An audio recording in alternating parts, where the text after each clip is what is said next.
கர்த்தருடைய பரிசுத்த நாமத்திற்கு மகிமை உண்டாவதாக. இன்றைக்கான அனுதின ஆவிக்குரிய ஆகாரம். லாபான் யாக்கோபோடு உடன்படிக்கை செஞ்சுட்டு தன்னுடைய தேசத்துக்கு புறப்பட்டு போறான். அதுக்கப்புறம் கானானை நோக்கிய தன்னுடைய பயணத்தை யாக்கோபு தொடர்றான். யாக்கோபு பிரயாணம் பண்ணுகையில் தேவதூதர்கள் அவனை சந்தித்தார்கள். யாக்கோபு அவர்களை கண்டபோது இது தேவனுடைய சேனை என்று சொல்லி அந்த ஸ்தலத்திற்கு மக்னாயிம் என்று பெயரிட்டான்னு ஆதியாகமம் 32:1-2 நாம வாசிக்கிறோம். தன்னுடைய சொந்த தேசத்துக்கு திரும்பக்கூடிய யாக்கோபுக்கு நிச்சயம் பயம் இருந்திருக்கும். தன்னுடைய சகோதரனை ஏமாற்றுறதுனாலதான் சொந்த தேசத்தை விட்டு 20 வருஷம் அந்நிய தேசத்துல கழிக்க வேண்டி இருந்துச்சு. அப்படியே எத்தனை காலம் சென்றுட முடியும்? என்னைக்காவது அந்த பிரச்சனை தீர்க்கப்படணும் இல்லையா? இப்போ அந்த தேசத்தை நோக்கிய பயணத்துல தூதர்கள் அவனை சந்திக்கிறாங்க. அவன் தன்னுடைய தேசத்துல இருந்து போகும்போது பெத்தேல்ல தேவ தூதர்களை பார்த்தான். இப்போ திரும்பும் போதும் தூதர்களை பார்க்கறான். அவனுக்கு இது சிறந்த வரவேற்பா அமைஞ்சுது. ஆமா, அவன் தேசத்துக்கு திரும்ப செய்வேன்னு வாக்கு கொடுத்த தேவன் தன்னுடைய பிரசன்னத்தை யாக்கோபுக்கு உறுதிப்படுத்துறாரு. நாம எப்பொழுதெல்லாம் பயப்படக்கூடிய காரியம் வருதோ அப்பொழுதெல்லாம் தேவன் நம்மளோட இருக்கிறத நாம புரிஞ்சு கொள்ள தேவன் உதவி செய்யறாரு. ஆனா நாம அதை சரியா புரிஞ்சு கொள்ள தவறி போயிடுறோம். யாக்கோபின் மனைவிகள், பிள்ளைகள், வேலைக்காரர்கள், வேலைக்காரிகள், கால்நடை மந்தையாக சாறை சாறையாக போகுது.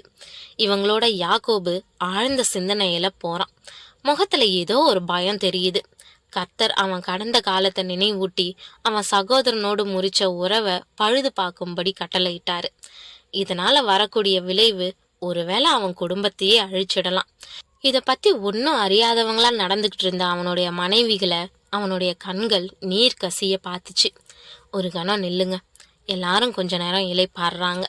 யாக்கோபு மட்டும் ஒரு தனி இடம் நோக்கி போய் முழங்காலிடுறான். அவன் உள்ளத்தின் வேதனை வார்த்தைகளா வருது. முதலாவது அவன் தேவனாகிய கர்த்தர் யாருன்றத நினைவு கூர்ந்தான்.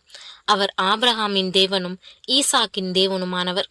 ஒரு சின்ன குழந்தை தன்னுடைய தகப்பன் கிட்ட வந்து அப்பா அப்படின்னு கூப்பிடுறது போல யாக்கோபு தேவனை நெருங்கினான்.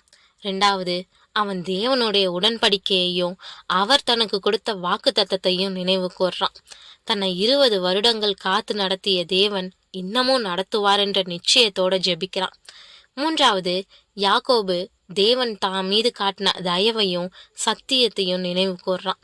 தயவும் சத்தியமும் நம்மளுடைய தேவனின் குணாதிசயங்கள் இல்லையா? அவர் கிருபையும் உண்மையுமானவர். நான்காவது, தன்னுடைய சகோதரன் ஏசாவின் கைக்கு தன்னையும் தன்னுடைய குடும்பத்தையும் விடுவிக்கும்படி வேண்டான். யாக்கோபினுடைய கடந்த காலம் கர்த்தருக்கு முழுமையா தெரியும். அவன் தான் கடந்த காலத்துல செஞ்ச ஒரு தவறோட காலம் முழுவதும் கழிக்கிறது அவருக்கு பிரியமானதில்லை. அவன் சகோதரனோட ஒப்புரவாகுதலே கர்த்தருடைய விருப்பம். அவன் இந்த கடினமான பிரயாணத்தை தன்னுடைய மனைவிகளோடும் பிள்ளைகளோடும் துவங்கும் போதே கர்த்தர் நான் உன்னோடு இருப்பேன், உன்னை கைவிடேன்னு அவனுக்கு வாக்களிச்சிட்டாரு. அதை நம்பி அவன் தேவனுடைய வழி நடத்துதலுக்கு கீழ்ப்படிஞ்சப்போ அவனை தேற்றுறாரு. ஆனா ஏசா கிட்ட போயிட்டு வந்த மனுஷங்க கொடுத்த செய்தி அவனை கலங்க செஞ்சுது. அவன் வியாகுலப்படக்கூடிய அளவுக்கு அவன் பயந்து நடுங்கினான். அவன் சகோதரனின் மனநிலையை அறிஞ்சு கொள்ள முடியாம ரொம்ப போராட்டத்துக்குள்ளானான்.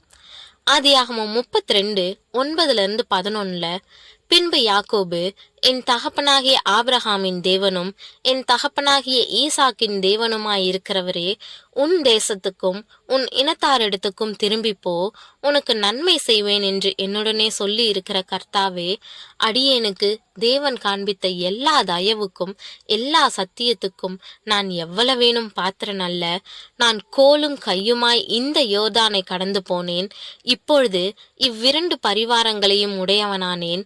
என் சகோதரனாகிய ஏசாவின் கைக்கு என்னை தப்புவியும். அவன் வந்து என்னையும் பிள்ளைகளையும் தாய்மார்களையும் முறியடிப்பான் என்று அவனுக்கு நான் பயந்திருக்கிறேன்னு கர்த்தர்கிட்ட முறையிடுறான். பிரியமானவர்களே, நீங்களும் இன்னைக்கு ஏதோ ஒரு பயத்தினால நெருக்கப்பட்டிருக்கலாம். ஏதோ ஒரு ஆபத்தை நோக்கி நடந்துட்டு இருக்கலாம். யாக்கோபின் தேவன் நம் தேவன். பயப்படாத. யாக்கோபு ஜெபிச்சது போல நாமளும் தேவனுடைய வாக்கு தத்தங்களை நினைவு கூர்ந்து அவர் வாக்குகளை நிறைவேற்ற வல்லவர். ஏன்னா அவர் உண்மையும் சத்தியமுமானவர்ன்ற விசுவாசத்தோடு ஜெபிப்போம்னா, சங்கீதக்காரன் போல நான் அவரை விசுவாசித்ததினால் பயப்படேன்னு நம்மளுடைய வாழ்க்கை பயணத்தை தொடர முடியும். யாக்கோபின் ஜெபம் இன்னைக்கு நம்மளுடைய ஜெபமாகட்டும். யாக்கோபின் தேவன் நம்மளோடு இருப்பாரு. உங்களுடைய வாழ்க்கையில கடந்த காலம் மோசமானதா இருந்திருக்கலாம். உங்களுடைய வாழ்க்கையில இன்னும் சரி செய்யப்படாத பாவங்கள் இருக்கலாம். பல வருடங்கள் கழிந்துடுச்சு. இனி நான் என்ன செய்யட்டும்னு நினைக்காதீங்க. அதை சரி செய்ய தேவன் அழைக்கிறாருன்னா அவர் உன்னோட இருந்து அதை தீர்ப்பாரு. கலங்காதே, திகையாதே, அவர் உன்னோடு இருக்கின்றார். நான் பயப்படும் நேரங்களில் கர்த்தரை நம்புவேன்னு சங்கீதக்காரனை போல நிச்சயமா நம்புவோம். தேவன் தாமே கிருபையும் தயையும் செய்வாராக. ஆமேன்.